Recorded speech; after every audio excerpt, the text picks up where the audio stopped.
Olá, pessoal, sejam muito bem-vindos a mais um episódio do MetaCast. Um prazer receber você aqui. Meu nome é Anderson Cardoso. Aqui no MetaCast, o podcast do Meta Analysis Academy, nós discutimos carreiras de sucesso. Trazemos convidados que, em seus respectivos momentos na carreira, se destacaram.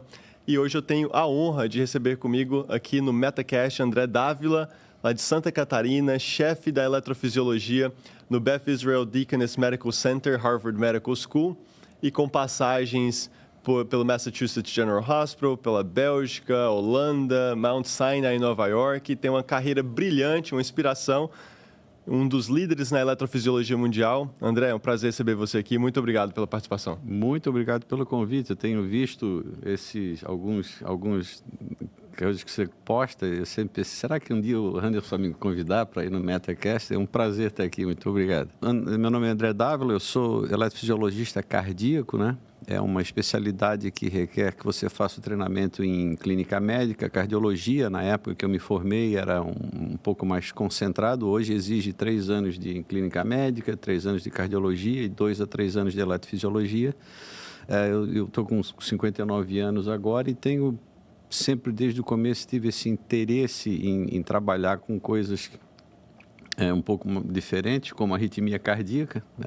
E foi isso que eu acabei fazendo. Eu sou de Florianópolis, eu fiz a faculdade de medicina lá na UFSC, segundo os gaúchos, a melhor faculdade de medicina do mundo, que é a única que é capaz de transformar um catarina em médico em 6 anos. E depois eu acabei fazendo minha residência em São Paulo, me especializei na Bélgica e na Holanda em eletrofisiologia clínica e experimental. E depois voltei ao Brasil e acabei tendo oportunidades de, a partir do ano 2000, de vir aqui para os Estados Unidos, no Mass General, e depois fiz toda a minha carreira aqui, que eu acho que a gente vai conversar sobre isso, né? Maravilha. Vamos fazer em ordem cronológica. Tem tanta história boa para contar da sua carreira, André. Na faculdade de medicina, como que foi? Quais você vê como os principais determinantes que talvez você aplicou na sua carreira desde lá da faculdade? Muito da nossa audiência são estudantes de medicina que te permitiram ter essa carreira de sucesso, essa carreira brilhante, assim. Eu acho uma coisa que foi muito diferente, que a gente acabou fazendo na faculdade de medicina, foi criar um grupo de estudos, chamava-se GEM, na verdade, era o Grupo de Estudos Médicos, em que colegas, eu e mais uns 10, 15 colegas, nós nos reuníamos todos os sábados no anfiteatro do Hospital Florianópolis, um hospital público lá de Florianópolis, e nós apresentávamos temas um para os outros, e dentro desses temas, depois da apresentação do tema, eu me lembro que a minha primeira aula foi de edema agudo de pulmão, depois foi de insuficiência renal, equilíbrio hidroeletrolítico, e depois cada um ficava com uma parte específica de um teste. E a minha parte era o eletrocardiograma. Então, para eu não desapontar os meus amigos e a mim mesmo, eu fui fazer um curso de eletrocardiograma com Enéas Carvalho, no Rio de Janeiro. E foi uma coisa espetacular, porque era de fato, ele era um didata incrível. E aí o meu interesse em eletrocardiograma cresceu e eu acabei usando isso para focar o meu interesse, o meu estudo e minha pesquisa. Eu também tinha um interesse muito grande em equilíbrio hidroeletrolítico e eu queria ser nefrologista, na verdade. Eu era responsável, ajudava o pessoal lá do hospital universitário a preparar as soluções parenterais, que na época eram feitas manualmente. Você tinha que montar todas as fórmulas, calcular tudo, e esse era o que eu gostava. Eu gostava de eletro e gostava de nefro. E eu acho que isso foi muito bom para mim, porque quando eu fui fazer as provas de residência, foram exatamente essas as matérias que acabaram me dando a chance de entrar nos programas de residência, né? Que eu fiz prova no Rio Grande do Sul, em Santa Catarina, no Paraná. O catarinense é um migrante nessa época, ele vai para tudo que é lugar, e em São Paulo. E como eu acabei tendo a oportunidade de escolhi para fazer a residência de clínica médica em São Paulo, com foco, com interesse em nefrologia. Mas quando passei pela nefro, coisa que eu não tinha tido a oportunidade de fazer até então, eu vi que aquilo ali, eu tinha outros tipos de interesse. E foi aí que eu também tendo a oportunidade de passar pelo INCOR, um programa muito organizado, muito bem feito, claramente o melhor programa da América Latina de residência, eu me interessei bastante com aquilo, já derivando daquele meu interesse no eletrocardiograma e arritmia, e eu nunca me esqueço que eu pedi uma entrevista para o Dr. Geraldo Virginelli, que era o chefe do INCOR à época, um senhor muito distinto, um cirurgião cardíaco, e os outros residentes diziam: "Você está louco, o que você vai fazer lá? Ele não vai te receber." E ele não só me recebeu, como foi extremamente gentil comigo, me explicou como é que o programa funcionava e me sugeriu que eu, de fato, pelo que eu tinha contado a ele, numa conversa de uns 30 minutos, que eu deveria, de fato, insistir em fazer cardiologia. E foi aí que eu tomei a decisão de fazer cardio. Eu acho que espetacular isso na sua carreira, que se repete em diversos momentos que vamos compartilhar, que você tomou a iniciativa de conversar com alguém, com um chefe, com uma chefe, ir em uma instituição, pedir uma oportunidade. Essa iniciativa, acredito que foi fundamental para você dar esses saltos, concorda? Mas não é assim com todo mundo, quer dizer, todas as pessoas que eu conheço, com quem eu convivi, com você, com todos os estudantes que a gente tem a oportunidade de interagir aqui, sempre esse é o ponto inicial, a ponto de, eu não sei se a gente vai falar disso depois, eu tenho recebido muitos estudantes brasileiros aqui, e algumas instituições brasileiras até ficaram com interesse em formalizar esse programa, oferecendo a esses estudantes a oportunidade de ficar um mês, um tempo aqui no Beth Israel com você, comigo, e eu me recuso a fazer isso, porque quando você oficializa o programa, você tira esse elemento que eu acho que é o mais importante de todos, que é a iniciativa. Mesmo que a pessoa não se sinta preparada, menos que a pessoa se sinta que ela poderia estar no outro estágio da carreira dela, quando ela toma iniciativa de se comprometer com essa iniciativa, as coisas mudam completamente. Eu acho que isso é fundamental, não só porque foi assim que eu fiz, mas é porque eu vejo que as pessoas que acabaram optando por esse tipo de carreira sempre têm isso como uma atitude sempre presente. Sim, sem dúvida. E naquela época, a clínica médica era um ano com a transição para depois para a subespecialidade, ou já eram 2 anos? Na USP, lá, era um ano, e no final daquele ano você fazia a prova para clínica médica, eram 50 vagas, e no final daquele ano você fazia prova de novo para algumas subespecialidades. Por exemplo, se você entrasse na dermato, você fazia a prova para dermato, fazia um ano de clínica, mas já estava admitido em dermato. Para cardio, não. Para cardio, fazia um ano de clínica médica, o que eu acho que é um tempo adequado se você fosse um subespecialista, e depois resetava o clock, você fazia uma nova prova, e todo esse teu ano de clínica médica não tinha validade nenhuma. O concurso era aberto e você concorria não só, claro, com aqueles da residência do Hospital das Clínicas, como abrir para o Brasil inteiro. A gente fazia a prova com os alunos do 2º ano de clínica, do 3º ano de clínica, e era uma prova aberta para o resto do Brasil. E ali você fez essa transição da nefrologia para cardio. No INCOR, na residência de cardiologia, foi quando, se eu não me engano, foi quando teve essa primeira oportunidade de internacionalização na sua carreira. Você realmente conta um pouco sobre como foi esse próximo passo da residência de cardio para depois fazer a eletrofisiologia. No final do 2º ano, e claro, como eu te falei, com interesse em eletrocardiograma, porque na arritmia, à época, tinha uma vantagem. Ninguém queria mexer com isso. Isso era uma coisa boa. E eu gostava desse assunto. Então, no final do 1º ano da residência de cardiologia, eu tinha um estágio optativo, se eu não me engano, em ecopediatria, uma coisa assim. E eu, então, pedi às pessoas à época que se eu não poderia usar aquele tempo, um pedaço daquele tempo, para vir para os Estados Unidos.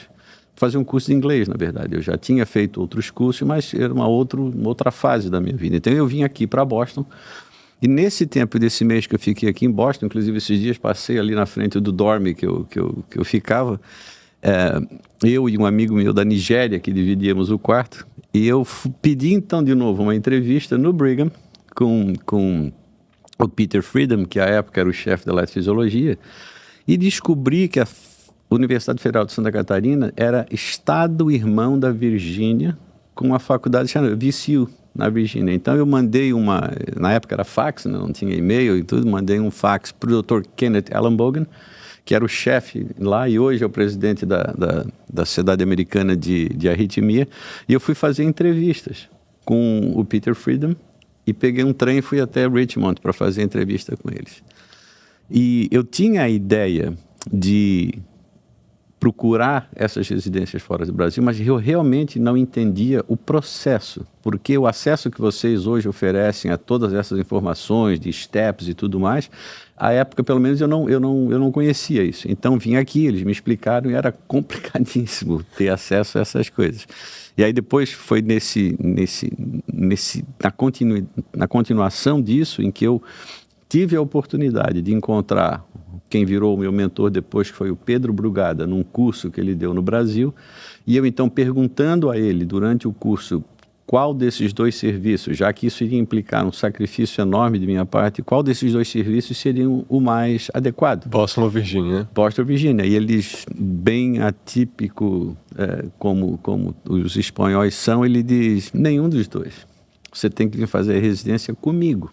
E aí, então, dessa conversa com ele, se manda um fax, e espera, e leva um tempão para vir a resposta, e ele não só me oferece, confirma a vaga de residência de 2 anos na Bélgica, como me oferece uma bolsa.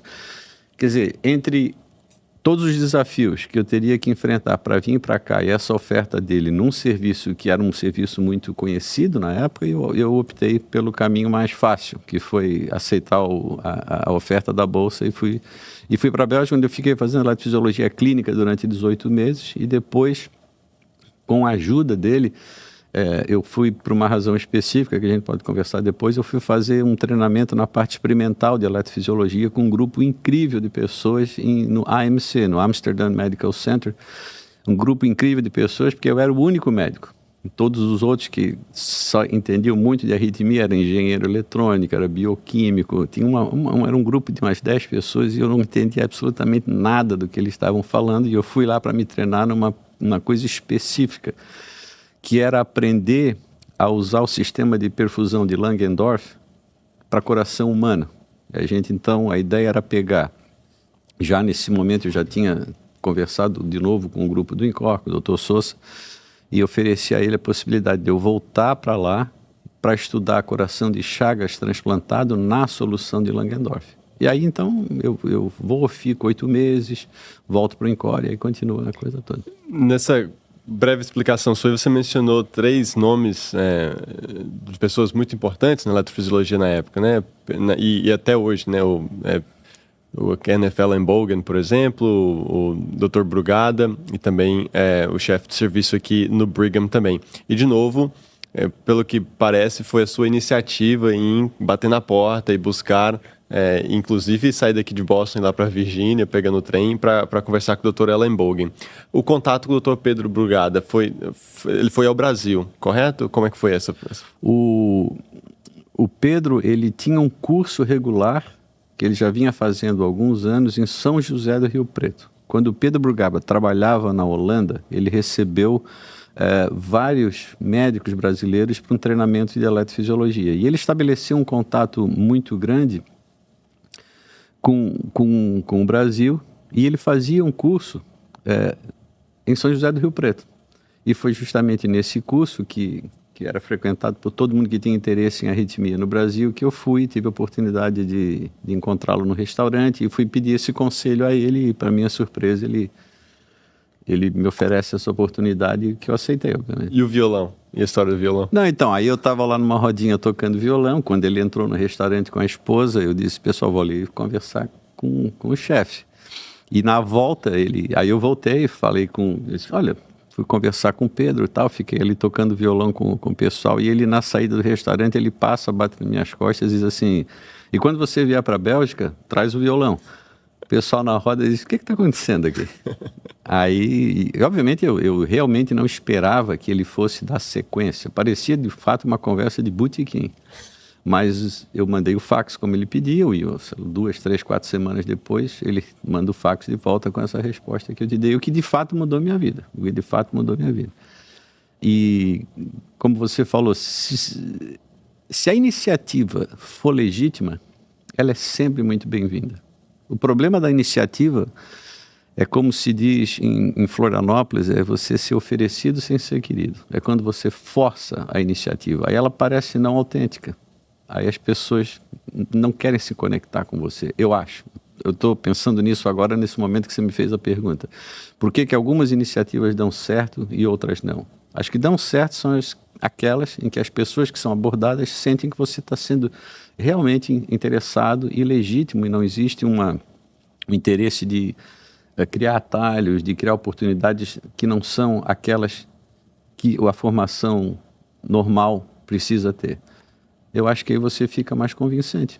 Aproveitando esse gancho aí, André, você hoje, na posição de mentor e orientador para tantos, é alguém que é muito solicitado, recebe muito esses pedidos de oportunidades. Assim. Como que você faz esse filtro? Como que você percebe esse interesse genuíno, esse interesse real da pessoa em crescer, em evoluir, em aprender contigo, ou não simplesmente alguém que quer uma oportunidade rápida ali, mas não está disposto a colocar o esforço para aproveitar aquilo ali na extensão maior que pode ser dado?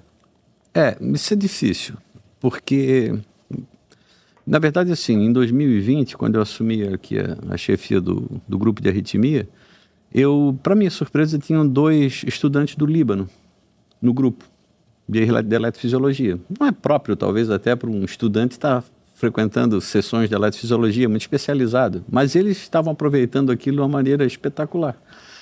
E eu disse, escuta, o que é isso? O que estão fazendo aqui? E havia, então, um convênio entre a Universidade Americana de Beirute e a Harvard, como um todo, especificamente com o BI. Aí eu disse, poxa, deixa eu entender essa burocracia, vou ver se eu consigo estender isso. E, na verdade, era uma burocracia relativamente simples, e através de uma apresentação que eu fiz num negócio de internet, mais ou menos à época do Covid, alguns estudantes tomaram a iniciativa de me mandar e-mails. E não tem como você, por e-mail, sem conhecer a pessoa, fazer o filtro. Então, o critério era conseguir, desde que as datas fossem compatíveis com o que a gente também podia oferecer, aceitar essas pessoas.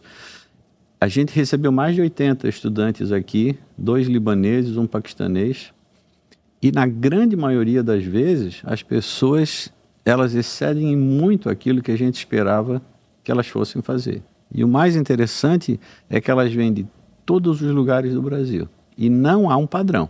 Às vezes você recebe um estudante de uma universidade muito renomada e ele não tem um desempenho tão bom quanto... E eu acho que tu tens essa experiência também dentro desse negócio de meta-análise que você faz. E daqui a pouco você recebe um estudante de uma universidade de um estado que eu nem sabia que tinha universidade, e essa pessoa tem um desempenho incrível. Sim.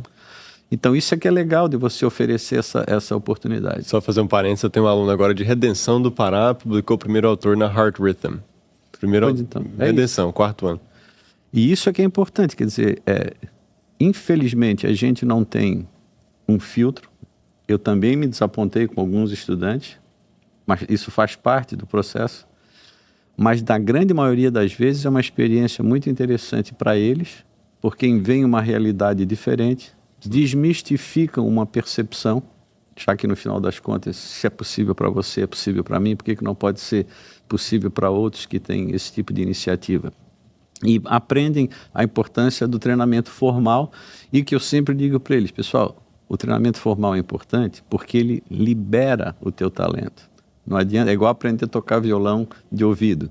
Tem que ser muito bom tem que ser o João Bosco para conseguir chegar lá. O certo é fazer um treinamento formal, porque isso ele libera o teu talento. E com isso, então, eles acabam muitas dessas... No ano passado, se eu não me engano, foram 8 pessoas que fizeram um match nas residências. Claro, não fizeram match porque vieram para cá, mas a vinda para cá... Contribuiu. E reconhecendo naquele ambiente uma coisa que eles estão em busca de, isso faz com que a pessoa fique um pouco mais focada e talvez tenha ajudado, né? Sim, é desse jeito. Eu lembro quando eu fui para Miami, no 5º ano da Faculdade de Medicina, fazer um observership lá, e foi transformador. E olha que eu não estava rodando com o André Dávila no serviço ali de eletrofisiologia. E ainda assim foi transformador na minha carreira. Porque você percebe uma realidade diferente e você vai querer se aproximar ou se afastar dela. Sim. Alguns estudantes, citando isso que você acabou de dizer, eles vêm para cá e fica claro para eles que esse não é um ambiente que eles estão procurando. O que é ótimo, para você tomar essa decisão naquela etapa da tua carreira. Mas se você acha que é isso que você quer, isso então fortalece mais o teu direcionamento, a tua busca de uma solução para conseguir atingir aquele objetivo. Eu almocei ontem com o André Rivera, que está passando contigo lá agora, e ele me falou isso aí, que veio para cá e aquela vontade que ele tinha de vir, de fazer uma carreira internacional, de se tornar um grande eletrofisiologista, ela só se reforçou, ela só ficou mais forte com essa exposição. O André e o Marcelo, que estavam com a gente aqui nesse último mês aqui, é uma turma diferente. Esses aí, eles seguramente vão vir para cá. Que é esse o tipo de ambiente de trabalho acadêmico que eles estão procurando e estão preparadíssimos para seguir essa direção. São bons. Eu quero abrir um tema aqui, que é a parte financeira do processo todo, porque os desafios hoje, sim, vêm fazer um observership, de fazer as provas de revalidação, depois de custear, por exemplo, o processo para vir fazer residência nos Estados Unidos ou um fellowship, eles são dificuldades reais que afetam muitas pessoas. Claro que há uma variabilidade muito grande, dependendo da condição socioeconômica da pessoa, da família, mas, por outro lado, eu quero também mostrar que esses desafios são atemporais. Conta um pouco como que foi a sua situação aí, por exemplo, indo para a Bélgica, vindo para os Estados Unidos, nessa parte inicial da sua carreira? É muito difícil, né? Porque, apesar de eu terem me oferecido uma bolsa, eu acho que era $1.900 a bolsa na Bélgica, é muito pouco isso. Por outro lado, a única coisa que você quer fazer é acordar de manhã e trabalhar e voltar. Você vive com sanduíche o tempo todo. Eu me lembro que na Bélgica eu tinha um colega holandês e a gente comia aquele churrasco grego e tomava uma Duvel, que era uma cerveja belga com 6% de álcool, e aquilo já era alimentado com aquilo. Eu acho que hoje em dia é muito mais tranquilo. A remuneração, eu só interajo com os residentes de eletrofisiologia, tu tens muito mais experiência nesse sentido. A época era um pouco mais complicado e se você não tem o apoio da família, que no caso eu sempre tive um apoio muito grande da minha família, mas não necessariamente financeiro, a gente viveu com o dinheiro da residência mesmo. Tem a história famosa de que um dia o Brugada chega e diz: André, tá todo mundo reclamando do teu sapato. Os enfermeiros e tal, você tem que comprar um sapato novo. Eu disse: Pedro, não tem dinheiro para comprar sapato. Ele então tira a carteira e me dá um dinheiro e eu compro o sapato e mostro para ele, e todo mundo no hospital fica contente. Mas são desafios que não são únicos meus, é de todo mundo, né? Eu acho que hoje, até pelas conquistas desses programas de residências e tudo, a situação na eletrofisiologia é muito mais tranquila, né? Hoje o salário de um residente de eletrofisiologia aqui, o custo de um residente de eletrofisiologia para um programa é mais de $100.000. E desses $100.000 ele tem um salário que ele consegue viver com bastante tranquilidade, mesmo numa cidade cara como Boston. Sim. O salário para o residente dos Estados Unidos ele é suficiente para os custos até de um casal, né? Eu só compartilhando com o pessoal a minha própria trajetória, desde o meu R1 em Miami até o R9, foram 9 anos entre residência e fellowship. A minha esposa estava estudando a maior parte desse tempo e ela não necessariamente ainda contribuía com a renda lá em casa. E o salário nosso da residência foi suficiente para pagar as contas, digamos assim, durante todo esse período. É a mesma coisa, os residentes de eletrofisiologia, que também são R9 na maioria das vezes, porque são 3 de clínica, 3 de cardio e 3 de eletrofísio. A grande maioria deles tem filhos, moram aqui e não necessariamente tem outros tipos de auxílio que não exclusivamente aquela bolsa. Então, essa é uma parte importante. Acho que hoje ela está muito melhor equacionada do que no passado e dá para fazer sem grandes problemas. O meu último residente aqui, o Bob D'Angelo, com que ficou comigo esses 3 últimos anos, ele teve 3 filhos durante a residência. Morava aqui, bem próximo do hospital, perto da tua casa até. Sim. E, quer dizer, dá para fazer. Isso não deve ser um impedimento, né? Sim. E até para quem ainda, antes de começar a residência, tem que fazer os steps. Se você quer vir fazer residência aqui, tem que vir fazer o estágio e tudo mais. Se não é possível fazer durante a faculdade, as pessoas terminam a faculdade, trabalham por um tempo, juntam dinheiro para custear o processo. Por mais que seja caro, é possível.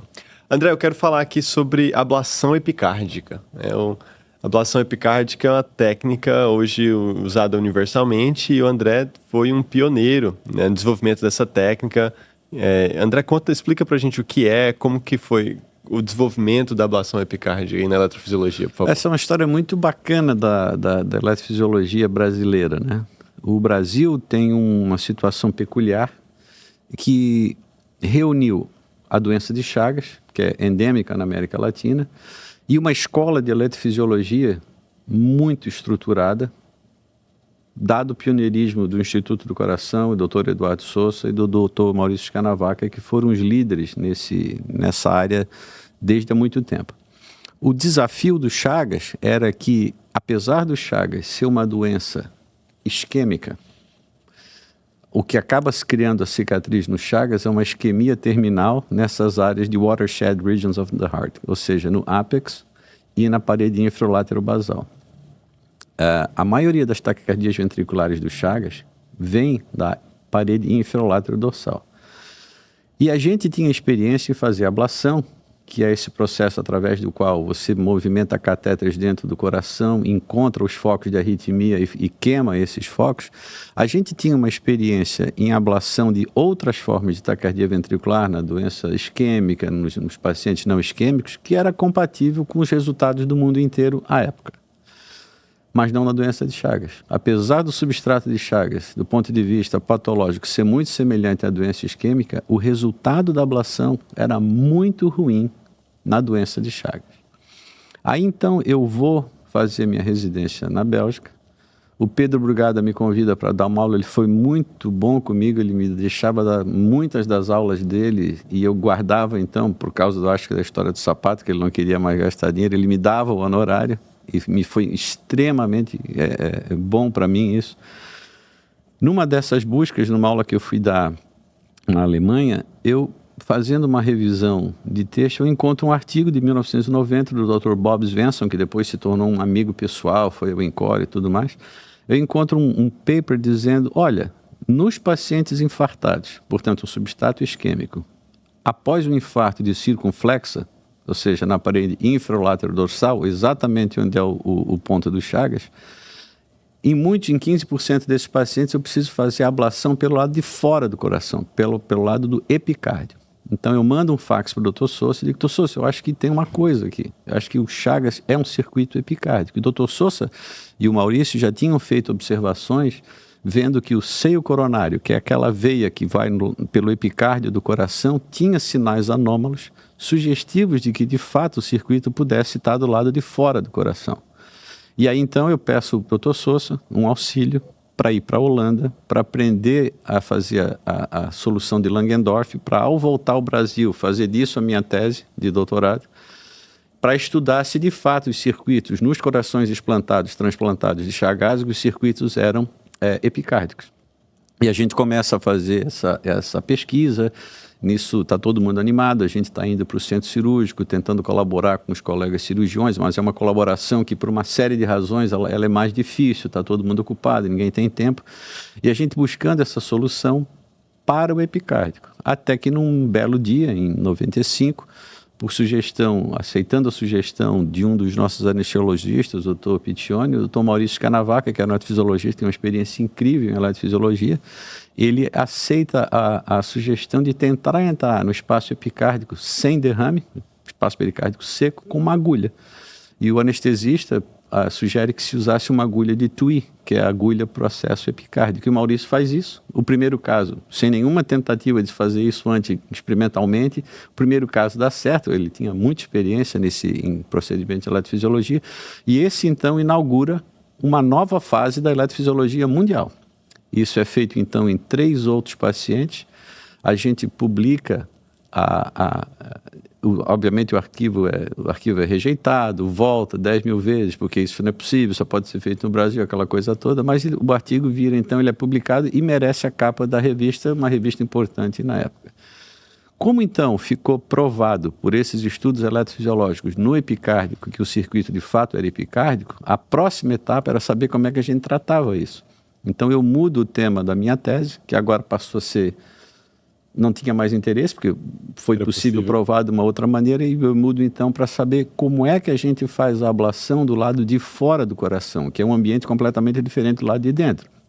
Não tem sangue, tem gordura, tem nervos, tem artéria coronária. E a tese foi feita, então, nas características de como é que se faz a ablação pelo lado de fora. Isso foi muito importante porque várias publicações vieram a partir dessas observações e vários médicos foram ao Brasil serem treinados para conhecer essa técnica no Instituto do Coração. Um deles, o Vivek Reddy, que é um eletrofisiologista muito importante hoje no mundo, vem.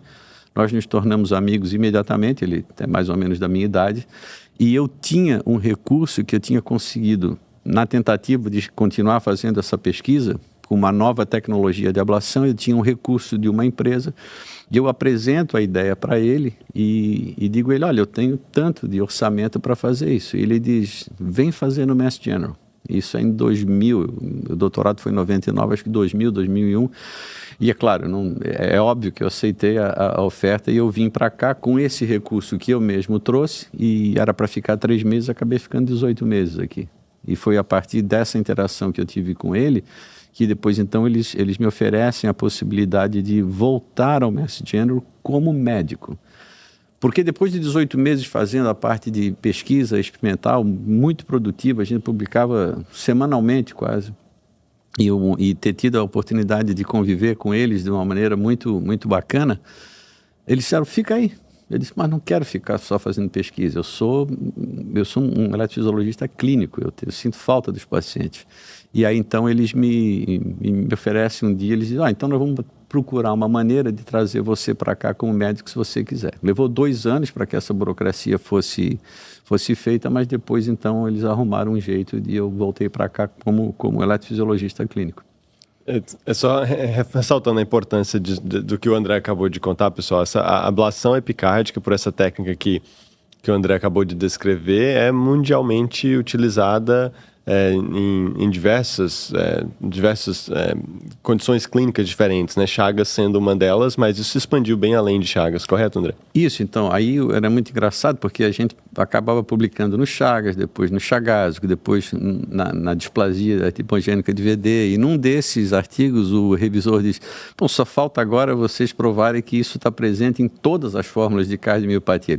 Exatamente o ponto é esse, a gente quer mostrar que com prevalências diferentes, essa é uma abordagem que precisa ser usada obrigatoriamente em algumas situações, como, por exemplo, como Chagas, como paciente que tem desmoplakin, cardiomiopatia por desmoplakin, mutação, na displasia, em 30% dos pacientes com miocardiopatia dilatada que tem taquicardia ventricular. Então, a técnica se expande e o engraçado é que nesses anos todos, porque ela se tornou muito útil, inúmeras tentativas têm sido feitas de melhorar a forma de acesso.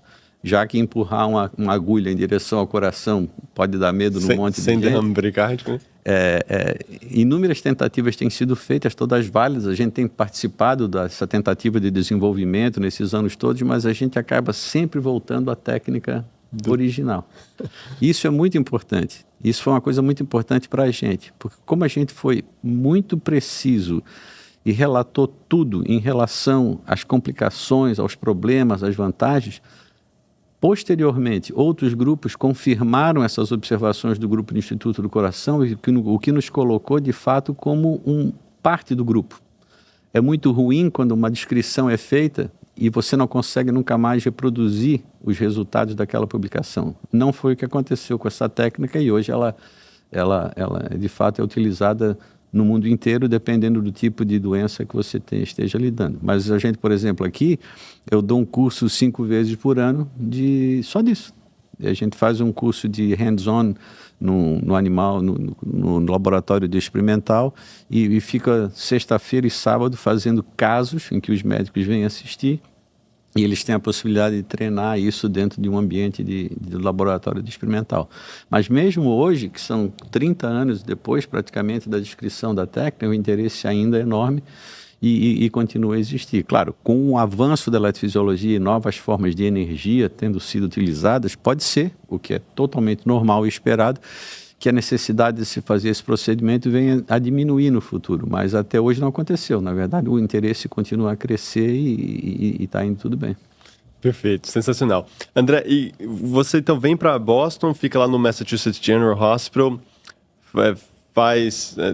tem um excelente desempenho ali na pesquisa, atinge seus objetivos e volta para o Brasil. Como que eles te trouxeram de volta para cá agora como eletrofisiologista, na parte clínica?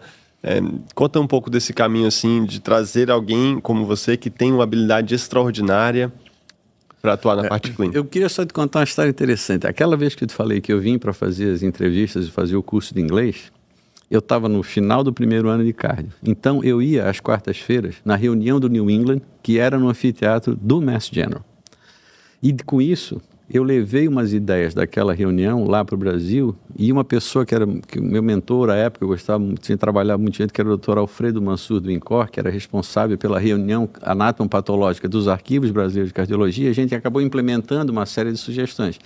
E desde aquela época, que eu acho que é 91, 92, sempre achei que, poxa, esse Mass General é incrível. Então, a possibilidade de voltar primeiro como pesquisador e posteriormente como médico para cá foi, de fato, completamente inesperado para mim, mas foi uma realização de um sonho de muito tempo, né? Eu fiquei muito contente com as duas possibilidades. Respondendo à tua pergunta, a história é muito interessante. Eu estava em casa, fazendo a mala para voltar para o Brasil, depois de 18 meses, 16 meses aqui, quando eu recebo um telefonema de uma pessoa da Universidade do Sul da Califórnia, e ela me diz, olha, eu recebi o seu nome como recomendação do Dr. William Stevenson, que era o chefe da eletrofisiologia aqui no Brigham na época, e eu estou precisando de um eletrofisiologista aqui. Você não quer vir trabalhar aqui na Califórnia? Eu disse, olha, eu adoraria, mas eu tenho um problema. Eu não sou board eligible, eu não fiz treinamento nos Estados Unidos. Ela disse, não tem problema, a gente dá um jeito, existe um recurso que a gente pode aplicar para você vir para cá. Eu disse, é mesmo? Eu nunca soube disso. E eu, então, saio dali, volto ao Mass General e falo com o Dr. Jeremy Ruskin e digo, Jeremy, olha, acabei de receber uma ligação da Leslie Saxon e ela me disse que tem um jeito aí.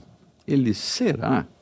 Ele também não sabia, ninguém sabia. E eles foram, então, procurar essa brecha, não é brecha burocrática, essa regra burocrática, aqui, as brechas aqui não são mais raras,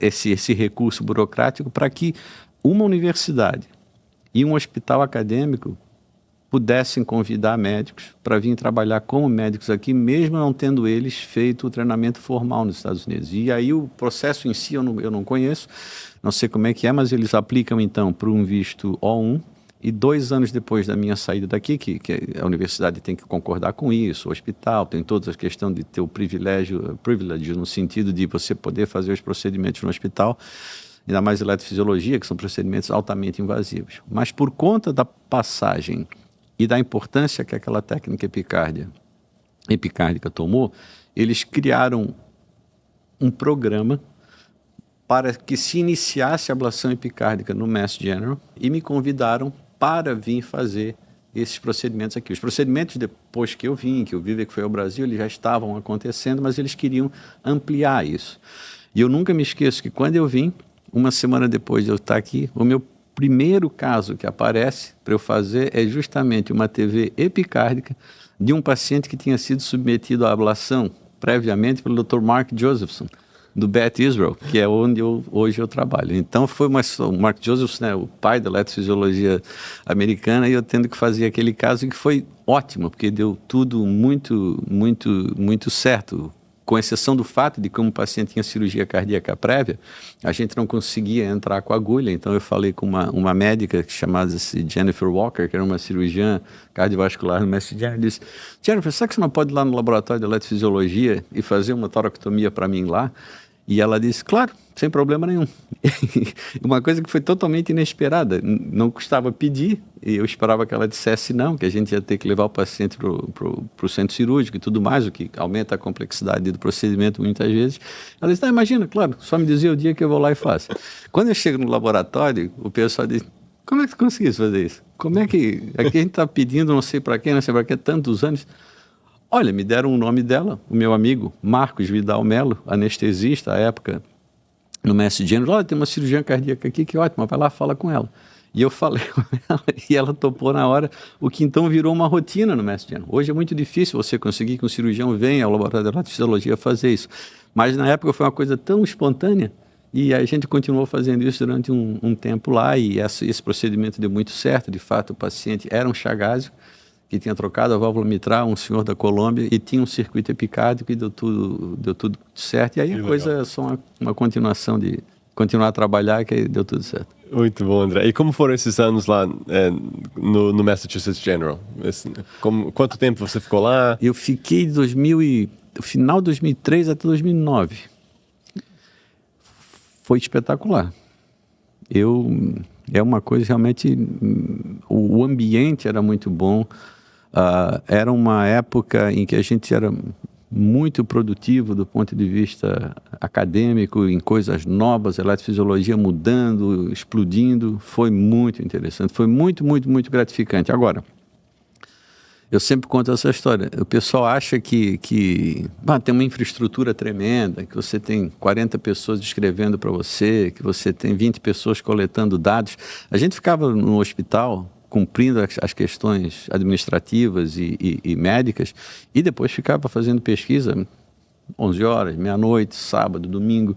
Aos sábados e domingos a gente tinha uma licença para, em casos muito especiais, conseguir fazer os experimentos animais nos laboratórios humanos, tanto de cateterismo como das ressonâncias, o que era uma coisa única nos Estados Unidos naquela época. Muitos poucos hospitais ofereciam esse tipo de oportunidade para você conseguir, por exemplo, fazer uma ressonância num animal que você tinha feito ablação há um tempo atrás. Então, isso colocou a gente do grupo dali num nível um nível muito bom para pesquisa dentro da área de eletrofisiologia. Foi incrivelmente gratificante estar nos Estados Unidos, mas igualmente gratificante tem sido agora no BI.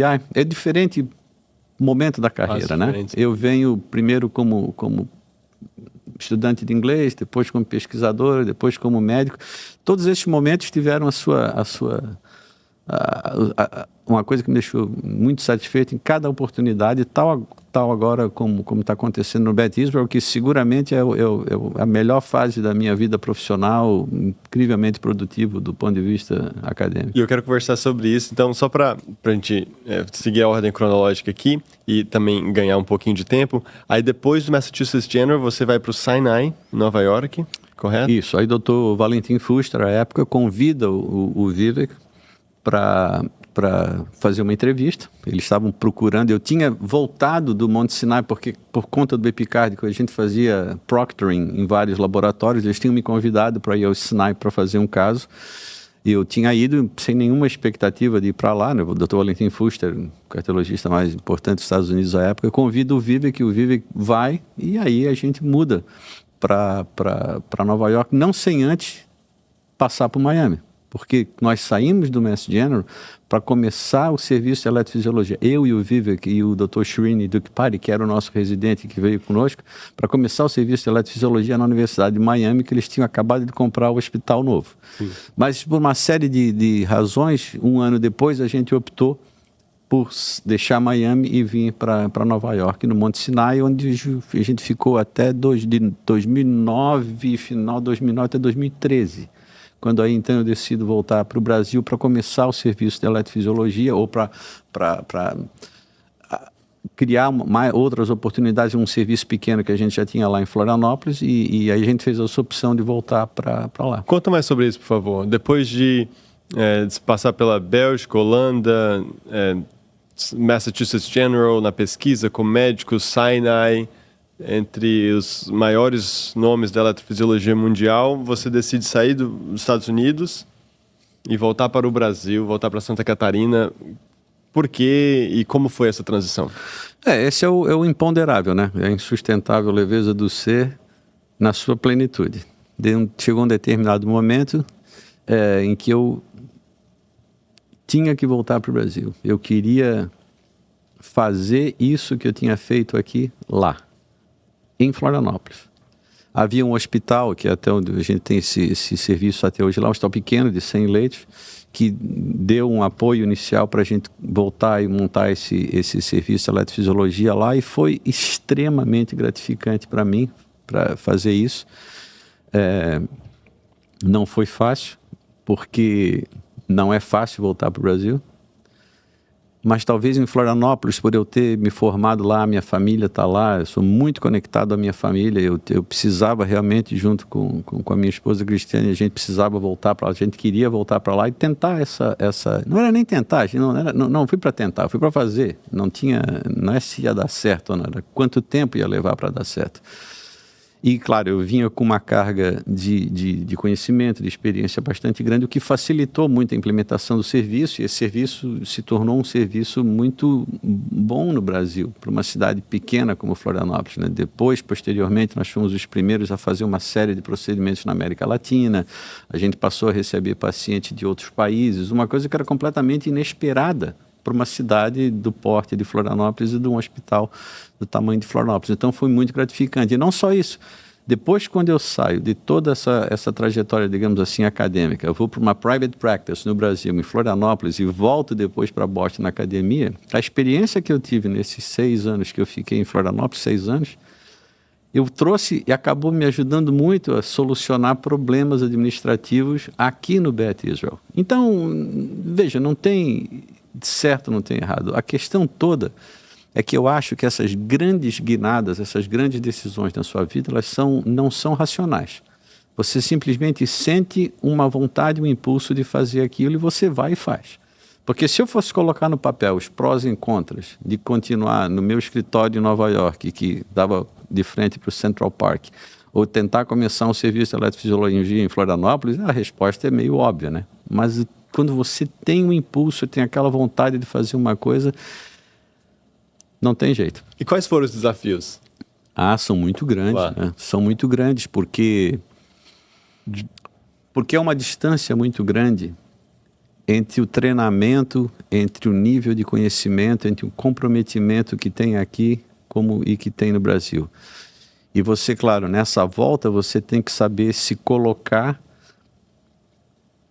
inspirando as coisas para que as coisas aconteçam, mas ao mesmo tempo não pode afastar as pessoas de você. E é muito comum quando você volta, você reclamar, você achar que nada está funcionando, tal. E a gente foi para lá e eu comecei a fazer o consultório, e a minha esposa na época, ela era minha enfermeira, minha secretária, ela dava alta para os pacientes, e começou pequenos e depois a gente foi crescendo, sempre trabalhando sério, tentando implementar as coisas boas que eu tinha aprendido aqui dentro da cultura brasileira. Por exemplo, aqui todo paciente que você vê, você faz uma clinical note, né? Você escreve uma nota clínica, e isso não era uma coisa comum em Florianópolis, pelo menos. Então eu voltei todas as noites, os pacientes que eu via, eu escrevia uma nota clínica, mandava para os médicos e tal, e às vezes eles me encontravam e diziam, poxa, que bacana essa nota clínica, é um resumo, né? Eu digo, é um resumo. E passando a conversar com os médicos dessa maneira, criando uma relação de confiança para que eles pudessem me mandar os pacientes e eu iria devolver o paciente para eles, o serviço foi crescendo devagarzinho, e antes da pandemia, claro, a pandemia mudou essa dinâmica um pouco, antes da pandemia a gente chegava a fazer quase 600 procedimentos por ano no hospital em Florianópolis. E dentro disso, então, a gente acaba, eu acho que é uma missão mesmo que a gente teve, o meu grupo lá, com meus colegas, o Alexandre Dalforno, o Andrei Lewandowski, o Elvis Nascimento, a gente então acabou expandindo o grupo para 2 outras cidades. Blumenau, onde o Andrei Lewandowski trabalha e faz 150, 200 casos de FA todo ano, que isso não se fazia antes, e o Alexander, que comanda, junto com o Cláudio, todo um grande serviço enorme no interior do estado de Santa Catarina. Então, hoje, Santa Catarina, que em 2013 não fazia nenhum tipo de procedimento de alta complexidade, hoje ele faz quase 1000 procedimentos por mês, o que é muito bacana, né? Você inspirar e participar dessa transformação, que obviamente o crédito não é meu, não, o crédito são dessas pessoas que acreditaram no projeto e que estão fazendo isso até hoje lá. Isso é muito gratificante. É incrível na sua história, André, isso de você ser reconhecido mundialmente, ter toda a experiência internacional, participou do desenvolvimento da ablação epicárdica, que nós falamos aqui, foi transformador na eletrofisiologia, e também teve um papel e continua tendo um papel tão grande na eletrofisiologia brasileira e localmente, na sua cidade, no seu estado. Isso é absolutamente uma inspiração. E aproveito para fazer um parênteses, uma história pessoal aqui. Eu conheci o André, provavelmente era por volta de 2016, 2017, um congresso da eletrofisiologia. Na época eu era residente de clínica médica, tinha interesse em fazer cardiologia e eletrofísio. E o André, desde que me conheceu, foi um grande apoiador, me ajudou muito. Na época eu lembro que na residência de cardiologia, quando eu apliquei, talvez você nem lembre, você me ajudou a conseguir uma entrevista para mim no Massachusetts General, por onde você tinha passado. Quando eu fui para Hopkins, me conectou com o pessoal da eletrofisiologia lá. E até hoje um grande amigo, um colaborador. Eu agradeço muito por todo o seu apoio na minha carreira pessoal e claro, por tudo que você tem feito aí pelo Brasil, pela eletrofisiologia. Não, imagina, eu nunca me esqueço, anos depois, o Henderson liga e diz, olha, tem uma notícia boa e uma notícia ruim. A notícia ruim é que a eletrofisiologia eu não quero não. Eu digo, poxa vida, perdemos um soldado. E o que você vai fazer? Eu vou fazer imagem no Brigham.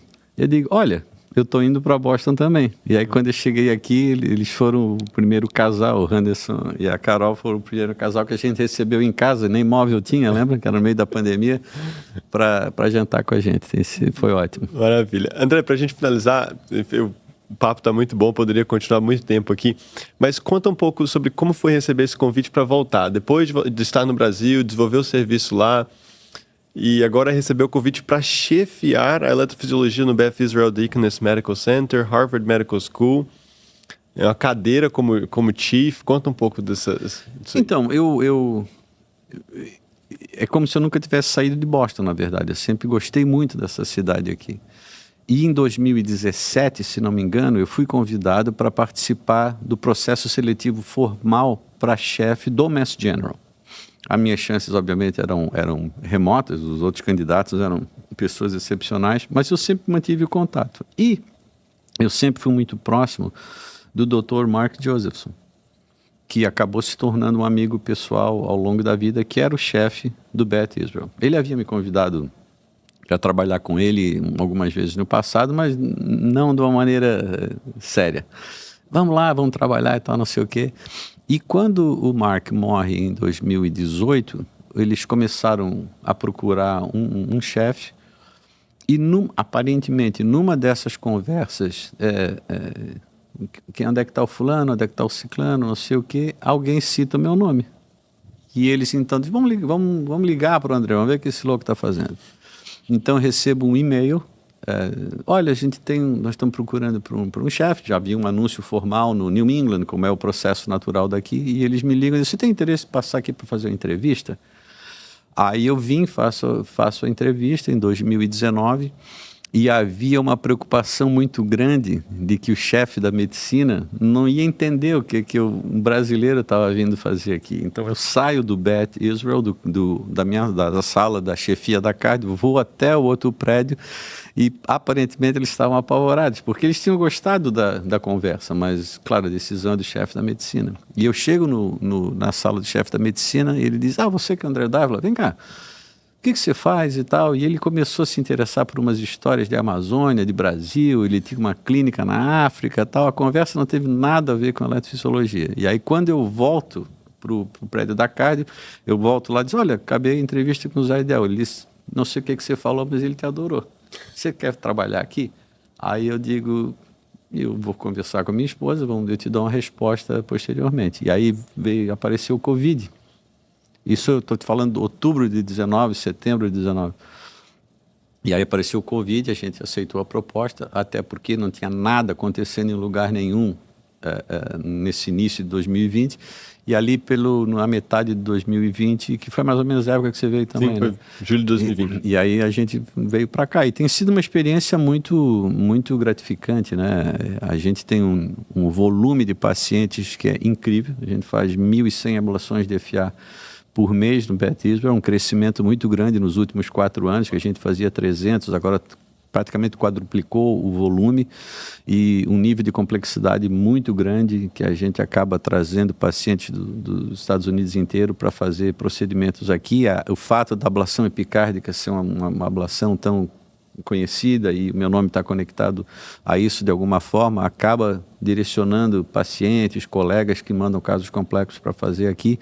Tem sido uma experiência incrivelmente gratificante para mim e junto com isso nós temos 8 residentes, né?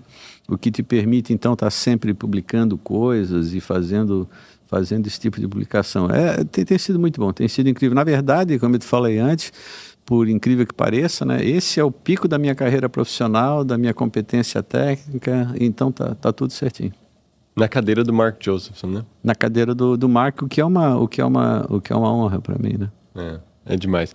André, e nesses vários momentos que você sai lá de São Paulo, vai para a Bélgica, depois vem fazer a pesquisa aqui, depois recebe o convite para ser médico eletrofisiologista aqui, depois chefe, em algum momento, assim, você se preocupou com a responsabilidade, com esse novo desafio? Porque o estudante de medicina, o médico que está no Brasil, ele, por vezes, se sente despreparado para ocupar uma nova posição, para entrar num fellow, para entrar numa residência, para vir para um novo país. E como que você viu sempre, assim, aceitar esses desafios, e se você já se sentia preparado? Eu faço essa pergunta porque eu já vi sua resposta sobre isso, ela é absolutamente espetacular. Não, eu nunca me senti preparado, mas o que não quer dizer que você não deva aceitar esse desafio. A sensação de síndrome do impostor, ela está sempre presente. A questão toda é que ela tem que ir embora rapidamente também. Mas eu nunca me esqueço, a primeira vez que eu vim para o Mass General como médico, o pessoal dizia, como é que tu vai assumir o plantão hoje à noite? Eu digo, olha, I'll do my best. Então, claro, você tem que confiar que você está continuamente aprendendo e você tem que ter essa abertura para deixar que as pessoas continuem a te ensinar. Mas eu acho que essa preocupação de você estar querendo estar preparado para todos os desafios é uma coisa meio absurda, até porque você não conhece a complexidade do desafio até que você o aceite. Sim. Então, aqui foi muito interessante. Quando eu cheguei no Beth Israel, claro, eu já tenho muitos anos de eletrofisiologia, não estou começando também. Eu fiz uma reunião com todos os médicos e disse, olha, tem que mudar tudo. A gente tem que fazer uma eletrofisiologia diferente. E a interação foi ótima. E o que me parecia, esse medo de, quem sabe eu não estou preparado, ele se dissipa rapidamente, você cria o grupo e começa a trabalhar junto. Então, eu acho que isso às vezes impede as pessoas de terem um pouco mais de iniciativa, esse medo de não estar preparado. Qual é o tipo de preparo que exatamente você precisa ter? Eu acho que você precisa ter a disponibilidade de aprender, ter uma mente aberta, ser uma pessoa correta, agradável, trabalhadora, o resto se conversa, se conserta no meio do caminho. Porque se você tiver que se preparar todas as vezes para aceitar um próximo desafio, não vai ter desafio nenhum nunca para você. Porque você não sabe o nível de preparo que você precisa ter para aceitar esse próximo desafio. E, claro, esses desafios são progressivamente maiores, você só tem que ter a cabeça aberta e trabalhar corretamente e todas as coisas se resolvem no meio do caminho. Eu gosto muito dessa resposta do André, porque alguém no nível dele, pessoal, também sente ali os mesmos desafios que nós. Claro que o desafio de chefiar o Beth Israel na eletrofisiologia é um desafio gigantesco, talvez maior do que eu, do que você, no que nós enfrentamos. Só porque a mentalidade é essa, a mentalidade é de, não me sinto preparado aqui, mas eu já tenho uma experiência, claro, prévia, que te coloca em uma posição de aceitar aquele desafio e aí você trabalha para subir. Eu sempre falo para os estudantes, olha, você tem que estar aberto para continuar aprendendo. Isso nunca para. Se você não tem essa disponibilidade de verdade, não é da boca para fora, aí as coisas se complicam, porque aí você começa a não querer interagir com as realidades que estão te sendo apresentadas. Aí você não progride, aí você não inspira ninguém, aí a vida sua e a do grupo complica. Mas se você se mantém legitimamente aberto ao aprendizado, e ninguém aqui tem nenhum problema de aprender qualquer coisa, a experiência é muito, muito boa. Por isso que eu insisto sempre, né, com esses estudantes que a gente acaba interagindo com eles. Primeiro, não tem atalho. É só ter uma formação correta e manter essa mentalidade de querer aprender sempre e ser legitimamente interessado naquilo que você está fazendo. Eu insisto muito nesse negócio da legitimidade, porque tem muita gente que pretende. pretend, no sentido de inglês. E aí não funciona. Aí você vai até um pedaço e não consegue continuar avançando, porque não está em você aquilo. Mas se você não tem nenhum tipo de preocupação em que você precisa continuar aprendendo, não tem limite não. Você pode fazer muitas coisas que você nunca imaginou que seria capaz de fazer, elas se transformam em parte do teu cotidiano sem nenhum tipo de problema. Perfeito. André, eu gostaria muito de seguir e continuar aqui por muito tempo contigo. Dê um recado final para o pessoal, por favor, aí, que se inspira na sua história. Talvez o estudante de medicina, o residente que está lá no Brasil, alguém que está vindo para os Estados Unidos agora e talvez um dia quer chegar numa posição de chefia como a sua. Eu não sou muito bom de punchlines e de finalizações assim, mas eu só acho que a gente tem que seguir a nossa intuição. A gente tem que planejar a vida de uma maneira pragmática, mas aceitar e entender, de novo, que as grandes decisões da tua vida, elas são muito mais emocionais do que a coisa pragmática de colocar pró e contra no papel. E você tem que estar aberto para continuar aprendendo e principalmente aprendendo com teus erros. Porque, de fato, o único aprendizado, parece meio clichê isso, mas o aprendizado vem no equívoco. A ideia é que você, num determinado momento, cometa menos equívocos, mas continue aprendendo. Então, se você tem esse tipo de dinâmica, os Estados Unidos, ele está completamente aberto para pessoas que tenham interesse de trabalhar legitimamente. Tem um monte de gente talentosa aqui, de vários países, e do Brasil tem um monte de gente talentosa. E eu acho que se isso é o que a pessoa gostaria para o futuro dela, tem que aceitar o desafio. Não é simples. Está longe de ser simples, exige um esforço enorme, mais ou menos importante, dependendo da história prévia dessa pessoa e do talento natural que ela tenha, mas a possibilidade de vir trabalhar aqui, como no Brasil também. O Brasil também tem inúmeras instituições que são muito boas. O negócio é só a gente ter a consciência de que o treinamento formal é fundamental. E eu acho que com isso na cabeça, essa disponibilidade sempre de aprender consigo mesmo e com os outros é o que te leva para frente.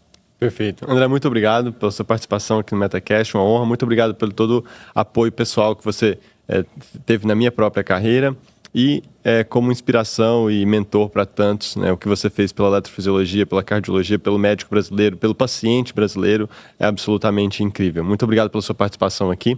Pessoal, esse aqui foi o MetaCast, o podcast do Meta Analysis Academy, onde nós discutimos carreiras de sucesso. Hoje eu tive a honra de receber André Dávila, aqui, chefe da eletrofisiologia no Beth Israel Deaconess Harvard Medical School. Se você ainda não conhece o Meta Analysis Academy, convido você para aprender revisões sistemáticas e meta-análise, o nosso programa, que ensina você a publicar de alto impacto com autonomia. É importante destacar, só como aviso final, que nada do que nós falamos aqui tem filiação a instituições onde nós trabalhamos. É uma iniciativa pessoal, uma iniciativa do Meta Analysis Academy, e também no nosso programa nós ensinamos você a fazer pesquisa, nós não fazemos pesquisa e publicações por vocês. Convido você a conhecer o Meta Analysis Academy e também conhecer nosso podcast em inglês. Nós recebemos convidados aqui internacionais. Um grande abraço e até a próxima. Obrigado, André. Obrigado, um abraço.